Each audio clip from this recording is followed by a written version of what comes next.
It's time now for Countywide, a special presentation of Yavapai Broadcasting News. Join News Director Paul David and News Editor Philip Catafamo as they talk with our community's leaders, newsmakers, and people in the know. You'll hear about the hot topics in Yavapai County that affect all our lives. And now here's today's Countywide. Welcome to Countywide. I'm Paul David. As always, it is great to have you in studio with us today. We are sitting down with Yavapai County Recorder Leslie Hoffman and Yavapai County Elections Director Lynn Constabile. Welcome back to studio. Good morning. Good morning. Thank you. It's been about a year and a half, huh? Yes, it has. Last time we had you on, it was Zoom, and you were both in the same office together. Yes, with our little masks on. Nice, yeah. And now you're sitting here, and it's just nice to have you actually in here. Rough year for elections and recorders, isn't it? Yeah. It was tough. You guys surviving? Yeah, we did good, I think. Yeah. We did really well. We have to roll with the changes. Mm-hmm. So. And we have each other and we have a great staff. Yes. Yeah. All right, I brought them in today to talk about the new election laws that have gone through the legislature and have been signed by the governor. And we thought we'd talk about those and figure out just what it is, what changes it's going to make when the next time you go to vote. The first one that we wanted to jump into was Senate Bill 1485. That one came up in the news. Yes. And it deals with the permanent early voter list, and it's now going to be called the Active early voting list. Right. And so talk about that. Who wants to handle that one? That'd be Leslie. Yep, Okay. that's under the recorder, since we do the early voting and the ballot by mail. Originally, it was not a very favorable bill, stating that you had to use your mailed ballot for every election, or you face the potential of being removed from the permanent early voter list, or the early voter list. Okay. And we worked with the sponsor, worked with the governor, and now what ended up, the final version that was signed, if you don't use your mailed ballot over the course of 2 generals and 2 primary elections, and that includes all jurisdictions, so any of your city-town elections. I was going to ask you that one next. Yes. Okay. Then if you don't use your ballot once during that whole time frame, and it could be up to 4 years, then you're going to get a notice from my department saying you haven't used your mail ballot. Do you still want to remain on the early voter list? And you have 90 days to respond. If you don't respond, then you're just removed from the list. If you do respond saying, oh yes, go ahead, take me off, or no, I want to remain, then that is the voter's choice. But it doesn't remove you from the voter rolls, and that's been the misconception, is that you're being removed from the voter rolls, but you're not. So it's just getting a hold of people who get the ballot in the mail and don't use it. So by you saying voter rolls, if I'm still a registered voter. If I decide not to vote my ballot, say City Cottonwood or something's having a municipal election for city council and mayor, if I don't use that ballot, but I use the next one after that? No penalty. No penalty. No. But if I go 2 years without, or 4 years? Up to 4 years. Up to 4 years. So if I go 4 years without participating in any election, municipal election. Using your mail ballot. Using my mail ballot. Yes. So I guess, if I get a mail ballot in the mail and then I go out and early vote, that doesn't give me 2 then. But I've got an extra ballot that came in the mail then. First one in's the first one counted. Okay. So once you come in early to vote, that mail ballot will show canceled. Okay. And then you vote your early ballot if you go online and look. Yes. Okay, but if I decide not to vote in any election for 4 years, then, we'd be up to a presidential election again. Yeah. And then Yes. everybody wants to, but then it's possible that I may have been knocked off that list. But like you said, you're going to send me a postcard that says, hey, you've not been participating in elections. You still want to be on the list. Do you still want to be on the list? Right. And then I say, oh, yeah, put me on that list. Yeah, I want to remain. The other thing I think people forget to do is when they move is to re-register, and that's an issue. I know I've talked to one of our employees here, his daughter's ballot came to his house because she had lived there, but of course she's moved out. But her ballot came there, and he's like, well, I've got this extra ballot now, but he can't vote it. He can't vote. But then they said, what if I just sign her name on the back? And I said, I believe they check all signatures. Yes. Yes, every single signature is checked by a person against the voter rolls. So it was talked that this was going to suppress voters. Do you feel like this would suppress voters, 1485? Not personally, no. No. Will it cause any headaches in keeping records straight? It causes us more administrative work. Administratively, we have Yeah. to get an enhancement to our voter registration system because that is nothing that we tracked before. So we'll have to more than likely pay for an enhancement to the system, which is, if we have to do it, we will.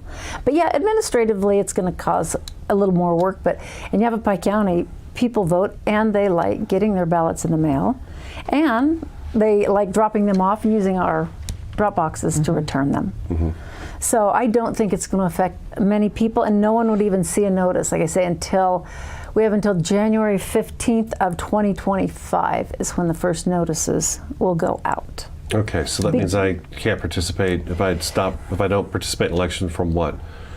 2022, 2023, 2024, then you'll get... And if you're in Prescott, 2021, because we have the Prescott election. Now, if there's a ballot, if you get a ballot in the spring that's for, just say, a question for a jurisdiction, that doesn't count. Okay. It has to be a primary, a general, or a jurisdictional election where they're electing candidates. Okay. Yeah. Wow. So it starts November of this year. Okay. Maybe. Goes forward. Maybe. We'll Yeah. see. Maybe. We've heard Well, different things. it doesn't go into effect until 90 days after the legislature sine die, Right. and then it goes into effect. To what? And What'd you say there? they have to sine die. Okay. Yeah. Okay. They have to end Go home. their session. They have to go home. When the session's over. When the session's then over. it becomes official. 90 days after 90 that. days after that. Yes. Okay. Yeah. Yeah, then Yeah. it becomes officially a law, and then we start the clock from there. Okay. Right. So it just depends on when they finally finish and go home. Yeah, because they're out of session now. I think until June 10th is what I heard. June They're on 10th recess. Right. Yeah, June 10th they come back, and then I'm thinking the budget's the big deal right now that they're wanting to get absolutely. that taken care of and be done with that one. All right, let's jump on to the next one. Okay. SB, Senate Bill 1002, early voting envelopes, party affiliation. When I looked at that, I thought, well, is my ballot going to come in the mail with this color envelope or this color envelope? It's really nobody's business what party affiliation I'm with. So I thought, that's just going to tell everybody who everyone's voting for, but that is not the case. No. It's actually preventing the party affiliation from being on the envelope. Okay, Yeah. And our envelopes are pink, all of them. All of them. lovely. Yeah, they're easy to spot in the mail. Okay. Yeah. They were green. Yeah. but They then- were green. Yeah. And several other counties chose green. Yeah. And then at the same time, several other counties went yellow. Yellow. So we wanted to find a color that no other county gets because we get each other's ballots. People will drop a ballot off, especially during the presidential election, because it's a federal election. Well, it doesn't matter. I'll just drop it off in Gila County. I'm there visiting my children. Yeah. It's very easy for the post office to distinguish. And when it comes to the recorder's office, they go, oh, all right, we just got one of Yavapai's ballots or Maricopa's, and we overnight them to each other. Okay. All right. So party affiliation, that's really nothing to even think about in that one. Yeah, it's just not going to be on the envelope. Yes, Okay, the that's return. gone. Right. 1003, Senate Bill 100, early voting signature required notice. What does that mean? That is, and it's a practice that is already in place, and it's codifying a law and making the language a little more clear, saying that at 7 p.m., if you have not signed, if you forgot to sign your affidavit envelope, that you can't come in after 7 p.m. on election day to what they call cure that. A bad signature, one that does not match, by law you get 3 to 5 days depending on the election to come in, but not on a missing signature, only on a unreadable signature or something that doesn't match the voter rolls. Okay, I tried to put my The voter signature on rolls. it, but I didn't do a very good job of putting my signature on it. Somebody questioned that signature. Correct. Right. Okay. So this is just saying on the no signatures after 7 you can't come in. That's a practice that's already in place. This law just puts it in more plain language. I didn't know that. So yeah, if I don't sign my ballot election day, and I've already dropped it into the county election box, say at the county annex building, and it's already in there, but it's not signed. I guess that's why I put that part on the story, right? Make sure you sign Make your sure you affidavit sign it. envelope before you turn it back in. It's got to be Yes. in your handwriting. Right. Yes. Yeah, you can't have somebody else sign your signature because Right. that's not going to line up. But then we do have the 3 days. If somebody did do something like that, Right, 3 days right. come in and I could say, well, that's not my signature. I could say, this is my signature. Yeah, I broke my Correct. arm. My wife signed for me. Yeah. I had to have help, or I signed with my left hand or right hand. But if you don't sign it and you guys get a hold of it and 7 p.m. election night rolls around and boom, done, your Right. vote does Yeah. not count then. Right. Now, if you turn it in a couple weeks before and it's not signed, we'll try to contact you Absolutely. and say, hey, you didn't sign this. You need to come in, but you only have till 7 p.m. Okay. Yeah. Right. Okay, good point. Let's take our first break. Yavapai County Recorder Leslie Hoffman, Yavapai County Elections Director Lynn Constabile in studio. Their website, yavapai.us/go vote. Stick around, Countywide back in just a couple minutes.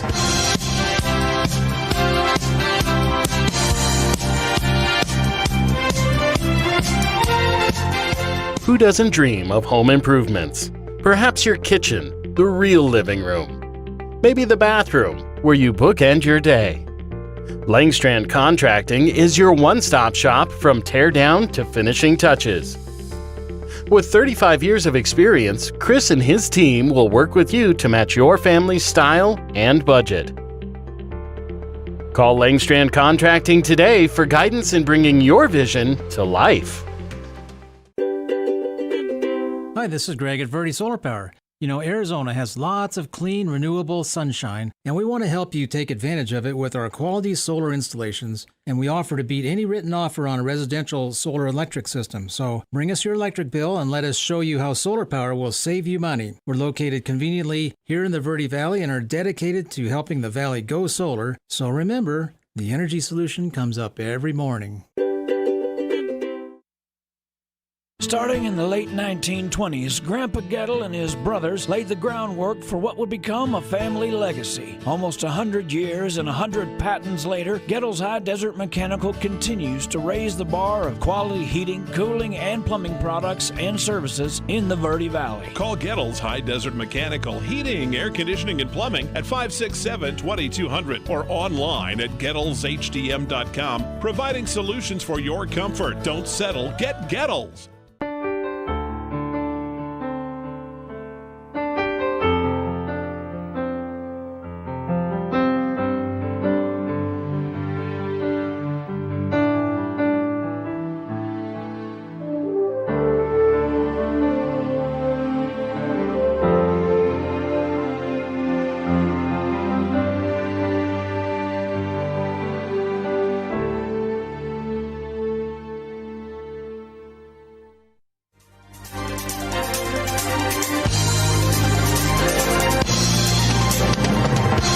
Welcome back to Countywide. We're sitting down with Yavapai County Elections Director Lynn Constabile and County Recorder Leslie Hoffman today. Yavapai.us/go vote is the website. Now, information about the bills and the legislature is all available. I went to the governor's website, and that's where I found the list of the bills that I'm holding up right here that we're dealing with elections.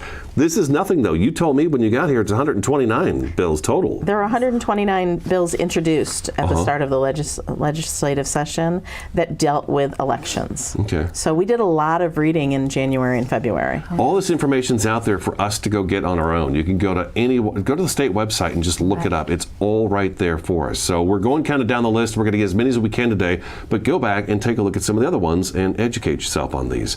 What do we do?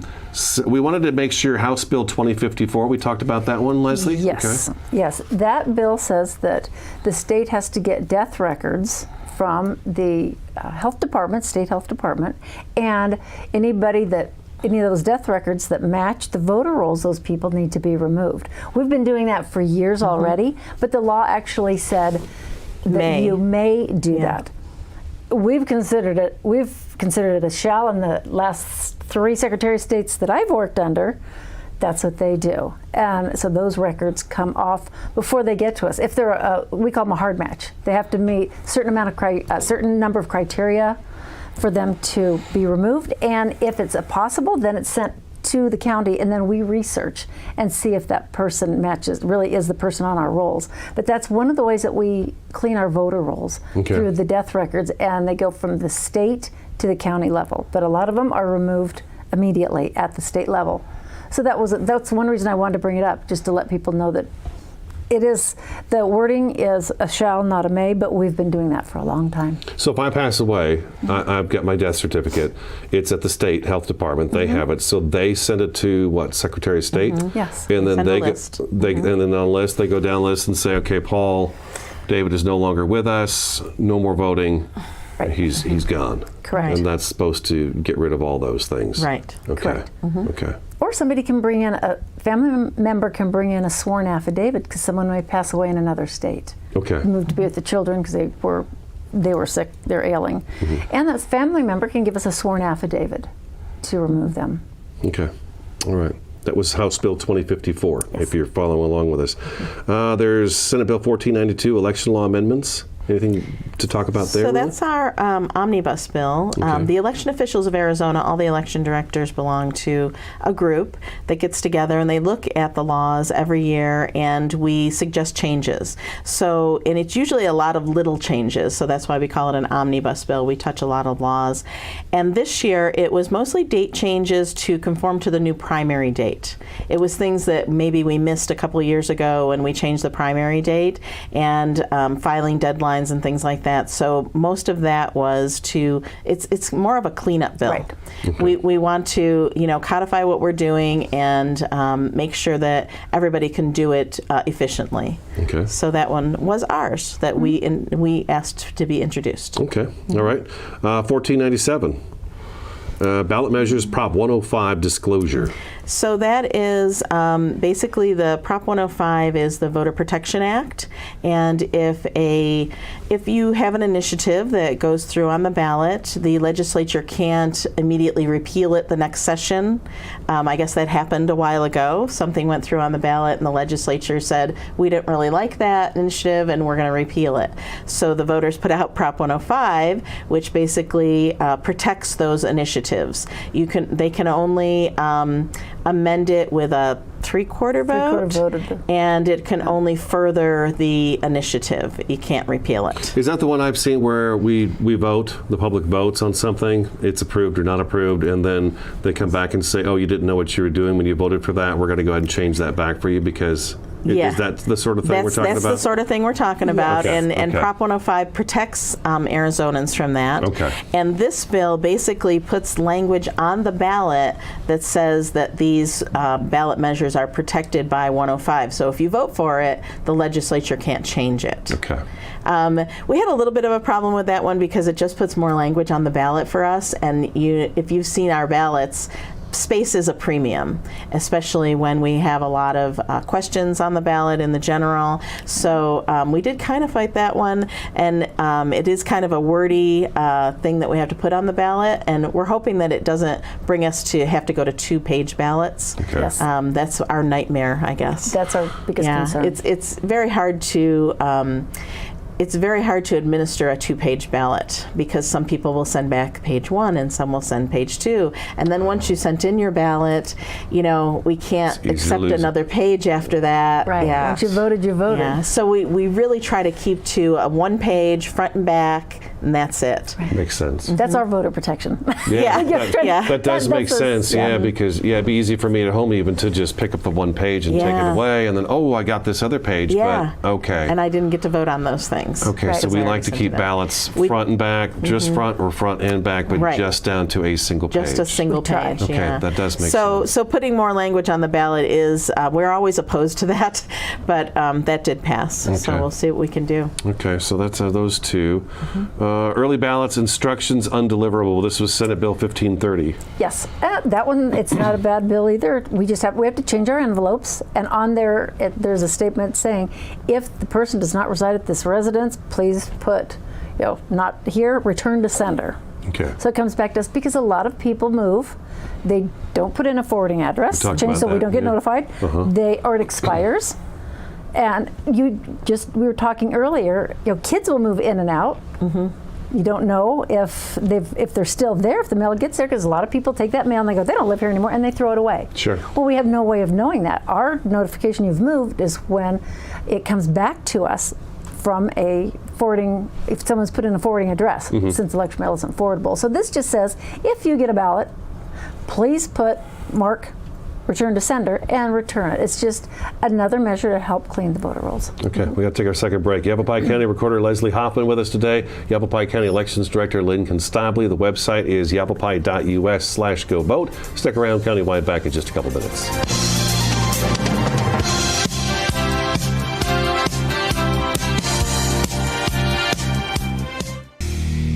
Terrifying Jobs, Bull Rider, take 2. Cliff, this seems like a really terrifying job. Why do you do it? I love protecting the bull riders when they get bucked up.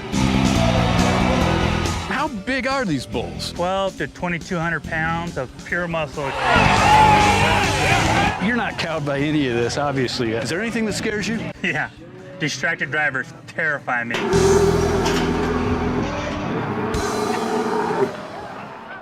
Two things we can count on every year: a new set of tax rules and great weather here in northern Arizona. Jackson Hewitt Tax Service, locally owned and operated by Lewis Rice since 1997, is here for you all year long. Your neighborhood Jackson Hewitt Tax Office will help you in all of your taxing situations. Electronic filing is always free with your tax preparation at Jackson Hewitt Tax Service. Get more in return. Call 1-800-234-1040 for an office near you.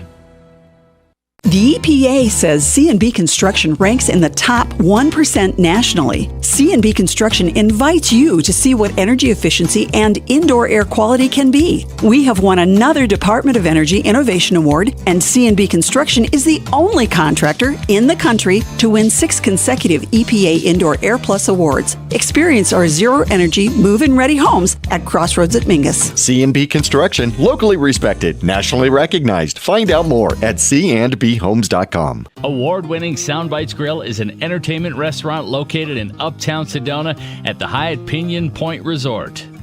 Open for lunch and dinner, featuring fresh fish, all-natural hand-cut beef, even a full vegan menu. Family-friendly, open 11:30 to 9, late dining on Friday and Saturday. Soundbites Grill has some of the best views of the Sedona Red Rocks. Offers world-class entertainment, food, fun, and music.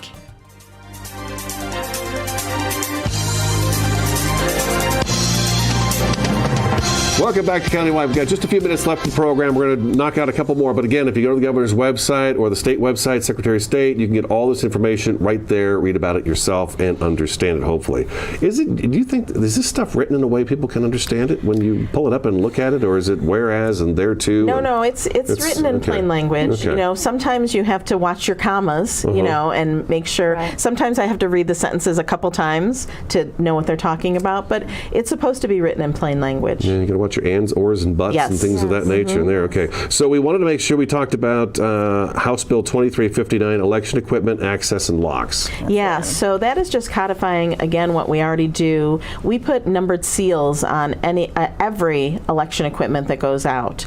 And as a poll worker, if you've ever been a poll worker, you get a list of those numbers, and you're supposed to check them to make sure that nobody is tampering with that equipment. So on every single port and every single lock, there is a numbered seal, and it's if it's broken, you can tell. You can't reseal it. So it's a security measure that we already do, and that just codified it in the law.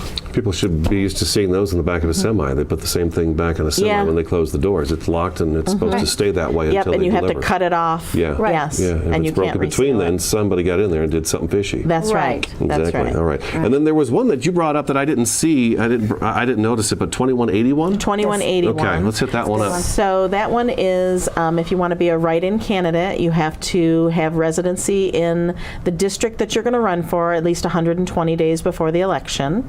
And it also, the part we really like about it is we can start tabulating the early ballots immediately. So as soon as Leslie receives the early ballots and does the signature verification, she can hand them over to me, and I can run them through the tabulation machine.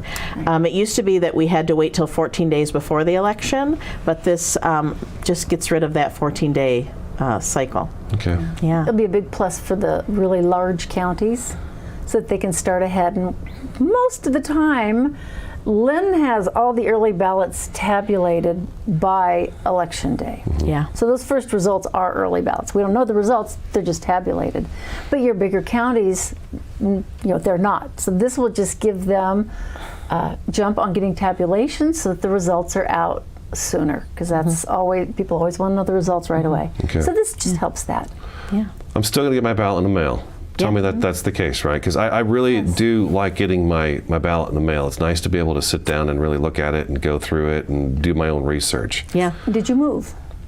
No. Then you'll get your ballot. I try not to move at all. Okay. All right. So I'm glad to hear that. 1485. As long as I vote my ballot, I've got nothing to worry about. So, and that brings us back. We got about 20 seconds. That brings us back, though, that we've talked about it over the years together. Is get out there and participate in your municipal elections, because it's your municipal elections. Some of these folks wind up moving up the ranks. The next thing you know, they're in charge of the state. So you got to participate in your local elections. Okay, that's all we got time for. Leslie, thank you. Lynn, great to see you guys in studio with us today. That's today's Countywide. We thank you for watching, listening, and we'll talk to you again next time.